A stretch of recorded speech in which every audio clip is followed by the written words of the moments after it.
Sports, and welcome to another episode of the Hoops Lounge. This week we have a very special one on tap. We're talking about March Madness and a little Canadian side to it. With the Canadian players being involved more than ever, we need to get some spotlight onto these guys.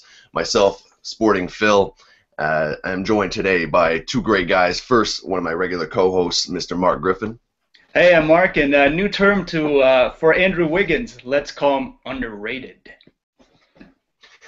And my third guy from, if you guys follow Twitter and basketball, this guy's name is everywhere. Ken Ball Ray. Ray, how you doing today?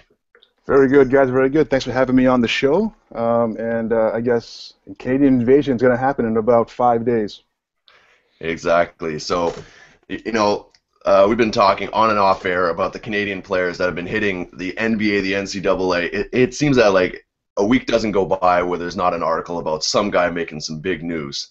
Now, Ray, I know this being your specialty, when we're looking into March Madness and we're looking into who's playing who, what are some of the spotlights that are kind of getting you excited about potential matchups, players, and who do you think really has that chance to shine and create a name for themselves now and going forward into the NBA? That's a good question, man. Right now, I would say I'm not too sure about the matchups yet. We got the selection show coming up later on in the evening, so that'll probably be something to watch. But I think guys like Melvin Ejim, who's already Player of the Year, in his conference, I think he has a chance to go and push his name out there to be, second round, if not late first round material, with a really, really good showing, and maybe even Nick Stauskas. I think earlier in the season, his dad made a gaffe by saying he might not be there next year in Michigan. Now he's Player of the Year. Who knows, man? Maybe a good run in the tournament could push that talk to actual action. I mean, we all remember Patrick O'Brien, don't we, from the Raptors? Mm-hmm. That guy had one really good tournament. That's all I got to say. Mm-hmm. And then a whole lot of nothing. Yeah, well, shouts to Patrick O'Brien. Exactly. Marc, I know at the same time you've been shouting out and doing your due diligence with Canadian players now. I know a name that's come up a lot on a lot of people's lips, and especially in yours, being a Steve Nash fan, is Mr. Tyler Ennis. For those who don't know, Marc, what makes this guy so special? His poise. Freakish.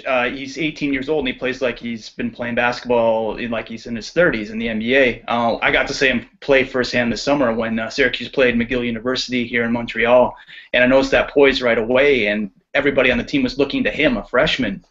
He models his game very much after Jason Kidd, and he has that style of play. Just his headiness, his assist-to-turnover ratio. He doesn't turn the ball over. Syracuse has been having problems the last couple of weeks, but they were 25-0 to start the season on the back of a freshman. I have a feeling he's going to stick around Syracuse for a year or two and just let himself season as a player. But it's just his headiness, his basketball IQ, and he's got this Val Kilmer Iceman cold water in his veins. He'll just take that last-second shot or make that pass that needs to be made with seconds left on the clock and just make his team win. He's that good of a player. Yeah, no, he's pretty good. And the one thing that's exciting me about this tournament is the showcase of guards, Canadian guards, because the last couple of crops were a lot of power forwards. Andrew Nicholson, Kelly Olynyk, Bennett, Tristan Thompson. We had a lot of big guys, Sacre. But now we're getting a few guards, and obviously this is headed off with the top guy there, Mr. Andrew Wiggins. Ray, we'll throw it back your way. When we're looking at guards, I mean, we spoke about Ennis, Wiggins, there's Stauskas. I mean, I'm seeing an overall upgrade at every single position. Now, when we're looking at Wiggins, I mean, some people are going to criticize this guy for his ability here and there against college competition. Now, as a general thing, how much do you value how a player performs in college compared to his transition to the NBA, specifically with those three guys, Stauskas, Ennis, and Wiggins? That's a good question, man. I think you take it as a part of the resume, but I'm not sure you'd value it the same way.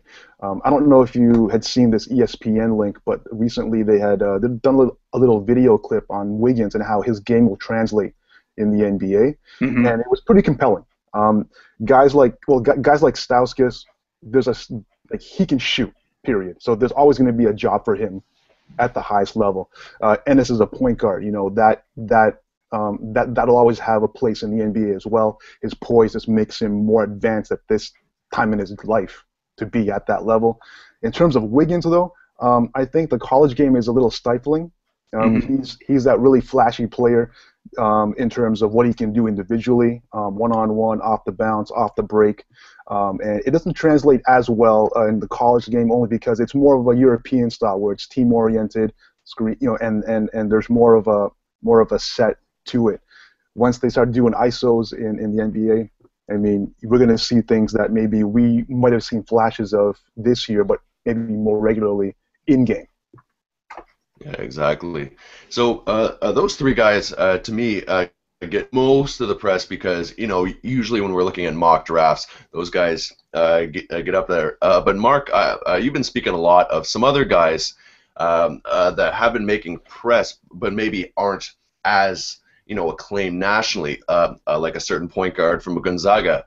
Who would you say deserves on the side of that list the most consideration and the most eyeballs? Well, the beauty of it is there's just so many guys. Like I was saying last week, I have trouble keeping track of all these guys, and I'm sure Ray's not sleeping at all because there's like 1,000 guys. Like the stat I gave the other day is that there's more Canadians in NCAA basketball right now, men's basketball, than players from New York City. It's astonishing. And then a couple of guys I was watching last night is New Mexico State is like the Canadian team. There's 5 or 6 Canadians on that team, and Daniel Mullings won Western Athletic Conference Player of the Year. I mean, he's a really great player, and also he's got Sim Boular, who's 7'5" on that team as well. Those are 2 guys really to watch out for NBA talent. But there's so many guys. I have to give a shout out to Montreal local Kem Birch, who's a shot blocking machine over at UNLV. There's actually 3 guys who are Canadian who are top 5 in NCAA in block shots right now. So there's just a lot of guys like Kenny Cherry, and you got to talk Baylor to Kenny Cherry and Brady Heslip doing great things as well. So, I mean, the game's just picking up all over the place. No, exactly. And so this speaks to the growth of the Canadian game and our players and how now we'll dive into possible, world championship and Olympic prospects down the road. But Ray, we're talking about a little bit about the draft as well because all these guys, ultimately that's their goal, right, to get in the NBA. When we're talking about those 3 guys, again, the top guys, who do you see them as their NBA equivalents? Like if there was someone who's never seen a Wiggins Ennis play, who would you say is an NBA comparison to watch out for and say there's a good chance he ends up this? And Stauskas, obviously. Of course. Okay. Stauskas, I've actually been talking a lot of. Well, actually, I've been thinking about it in my head quite a bit because before the season there was talk about him at the next level. So I would say Steph Curry. He's obviously not Steph Curry, but he's got the same kind of shooting ability, and Steph had to kind of adjust his game to the NBA because he's a smallish 2-guard. Stauskas is the opposite. He's a good size for a 2-guard, but he's not the quickest guy or not the fastest guy, so he's got to adjust that way. I can see that happening. Wiggins, Wiggins, you could pick your guy, pick any guy you want. Tracy McGrady and as a young kid playing in Orlando, for instance. I think he could be that kind of a player. And in terms of Tyler, man. I think he has Kyrie Irving scoring ability. Maybe not as good in terms of get the drive and the shot, but he can definitely shoot. Doesn't shoot very much, but he can shoot and he can get to the hole. And obviously he can pass the ball. I'd say he's in that kind of mode, maybe not as pure a scorer, but definitely can get to that level. No, well, that's strong. Now, the Stauskas comparison actually surprised me a bit because, normally when we're thinking of these 6'6" shooters, names like Kyle Korver and guys, J.J. Redick, they pop up. Right. Now, Steph Curry is actually quite a nice comparison. I'm sure it would bring a big smile to Nick's face if he heard this one.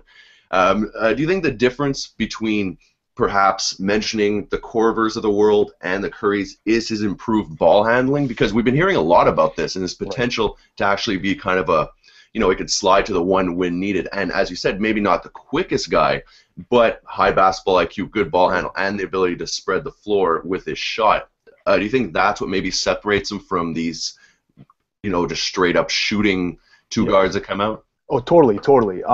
I always make a joke about how Matt Carroll still has a job in the NBA because he can shoot, and of course that tendency to compare those shooters to Matt Carroll, and now a Kyle Korver or Redick. But as you mentioned, yes, Stauskas does have a much improved handle. I think he's gotten quicker. He's gotten stronger for this year in particular, and yeah, I mean, definitely, he can definitely slide to the one, if needed by situation. I wouldn't put him at the one every day or even for like extended periods, but at that next level, I think he can definitely, yeah, he's definitely in a class beyond the Kyle Korvers or the Reddicks, though Redick did improve himself quite a bit, so maybe not that much, but still, definitely a different class.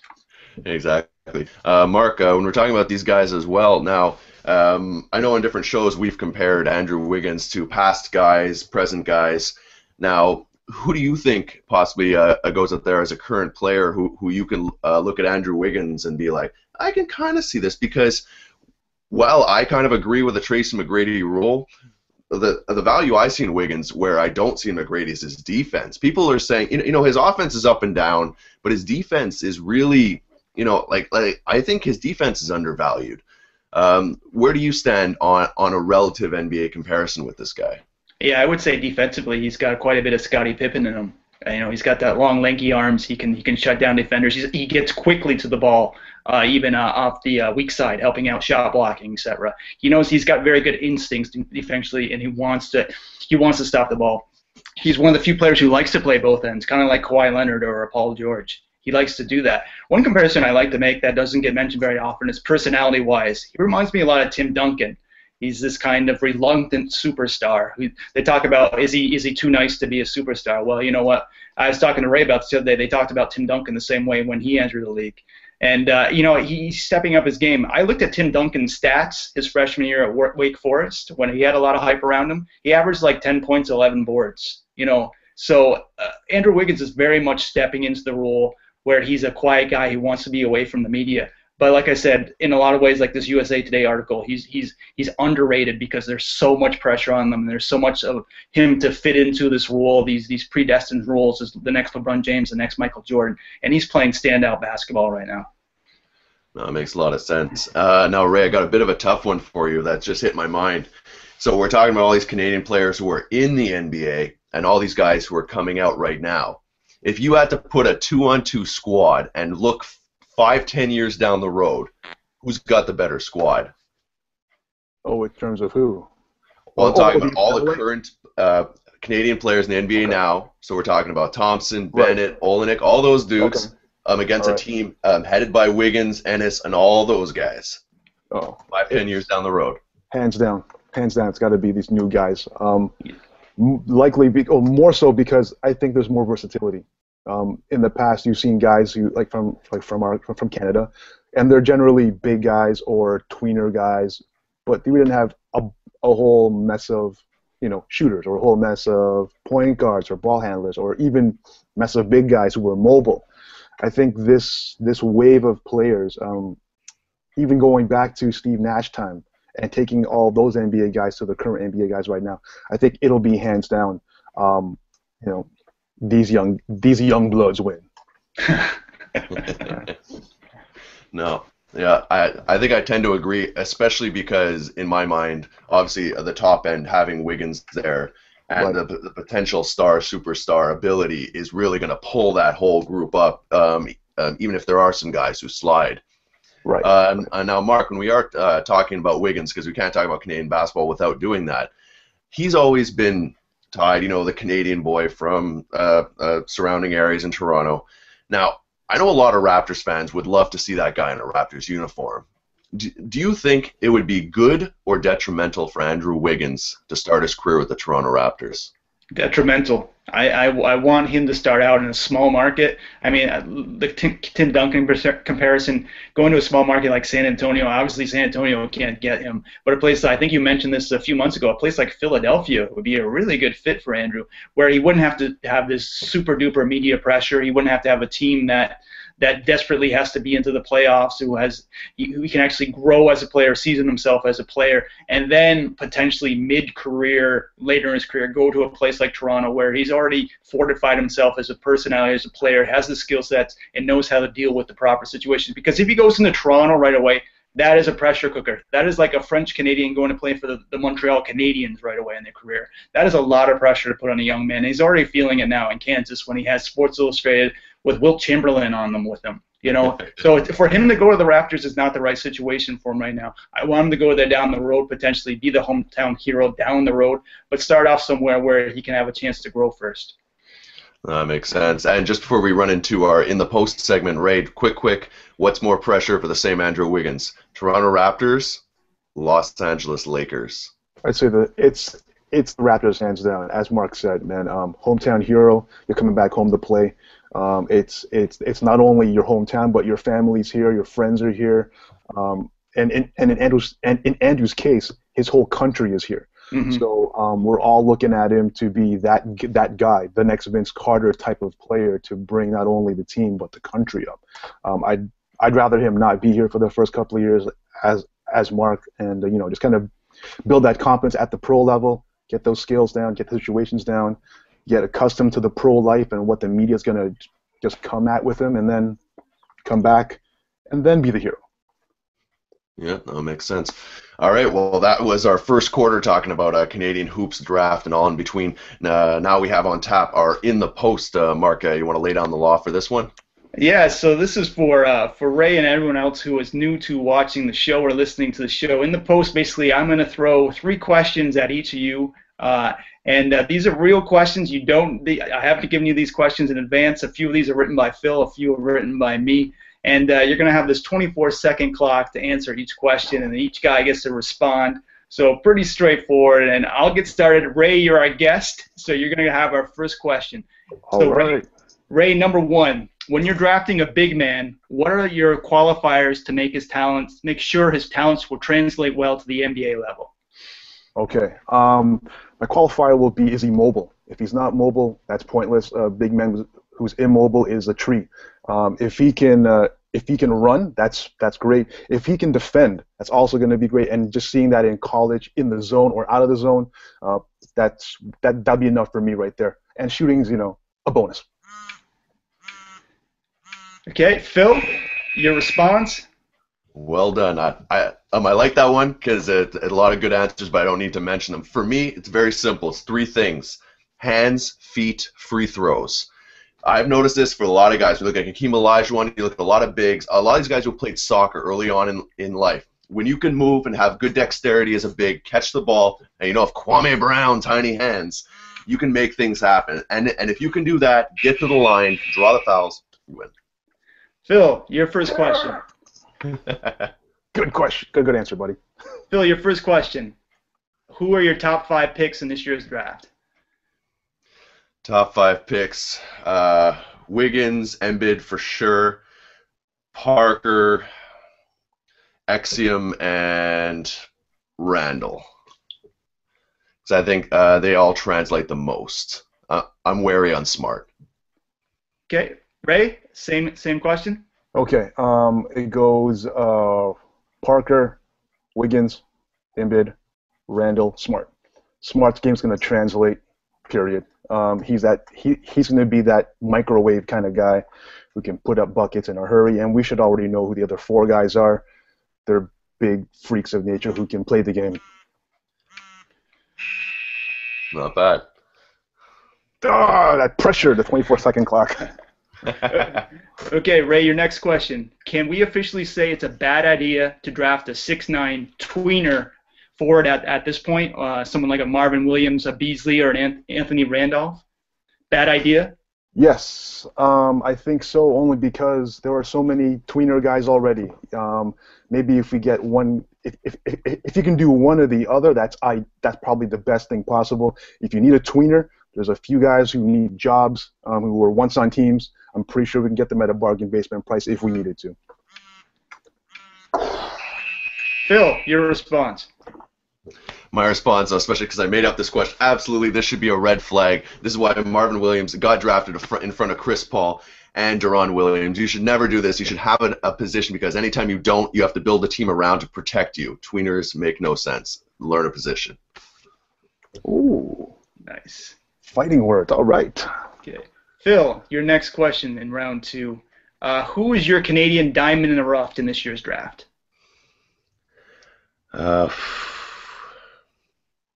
Stumped him.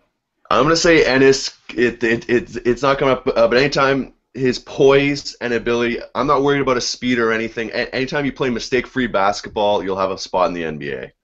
I'll say that. I like that. Okay, my diamond in the rough is going to be Dwight Powell, out of Stanford. He's been on the boards for quite a few years. He's a legit passing 4, and with all the talent that's out in the draft for this year, he could slide to the second round, maybe even beyond that as a free agent. So, Dwight Powell, my man. Look at this guy at the buzzer. Yeah. Put up again. Okay, Ray, this is round 3. Ray, your first question, round 3. All right. What is the main difference between these 6'2 to 6'4 combo guards who work out over the ones who never find a role? The big difference, I think, is going to be a tangible skill. These guys who are tweener guards can either pass the ball, shoot the ball, or penetrate or defend. One of these skills will always be needed in the NBA. Defense and shooting is going to be the one. Just ask Jacques Vaughn. Oh, Jacques Vaughn. Good name drop. Yeah. Phil, your response? I'm going to say straight up defense. I'm going to say the ability to be if you're between that 6'2 and 6'4, if you can guard both positions, if you're a strong enough guy, I think you'll always have a spot. And if you can either be a 3-and-D guy or a slash-and-D guy, if you can make yourself be one of those two people, you'll have a spot. And if not, you're just going to get burnt. And now for our final question of In the Post. This is a tough one. This is a bit of a history lesson. I picked this one out. I'm going to throw it to Phil first. All right. Oh, I always get slammed with these history. Steve Nash. Steve Nash, the man, the 2-time MVP, was offered one college scholarship offer by Santa Clara. What school did he desperately want to go to but had absolutely no interest in signing him? Oh, man.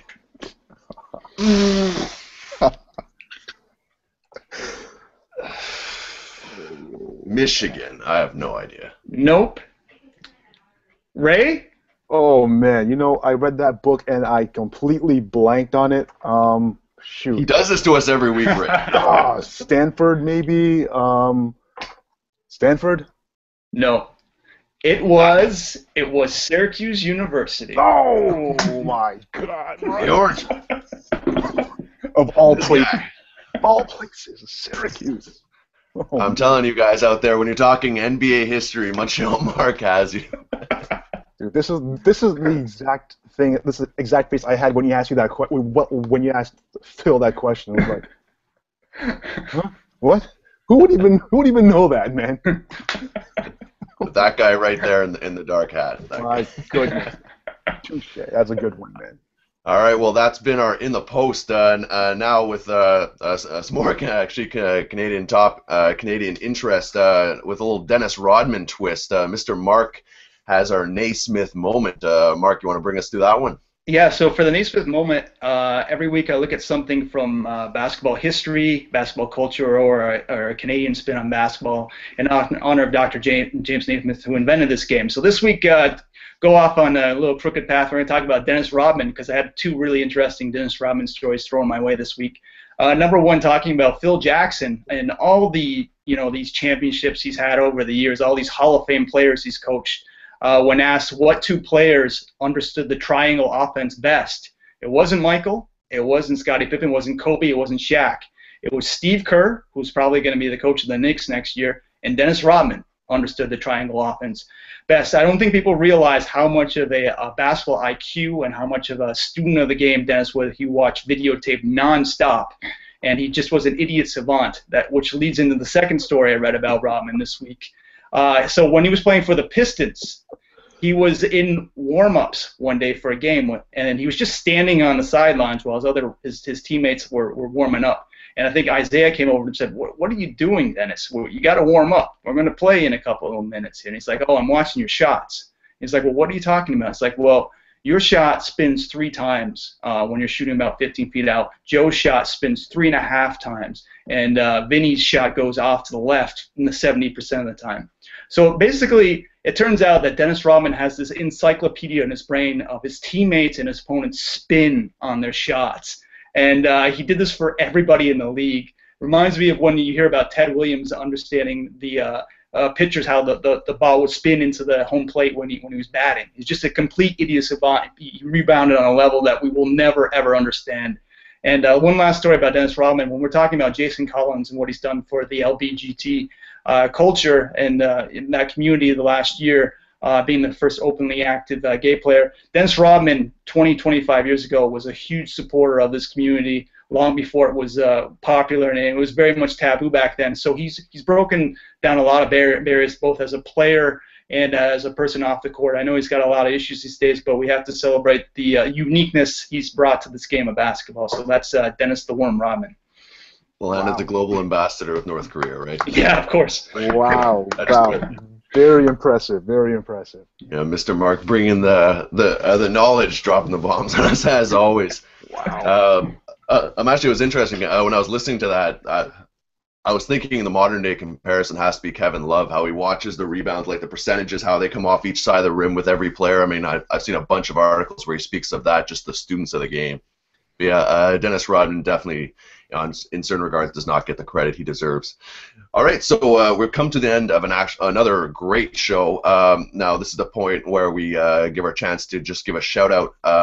Marc, maybe I'll go for you first. What's coming up this week that people should look out for? 2 things. First, we're going to be having our second annual March Madness contest. We'll be sponsored by Pure Hoop, who's an amazing T-shirt and design company this year. So the winner of our contest will win a free T-shirt from Pure Hoop, and the second place will get a chance to be on the show with us in the post, just like Ray was this week.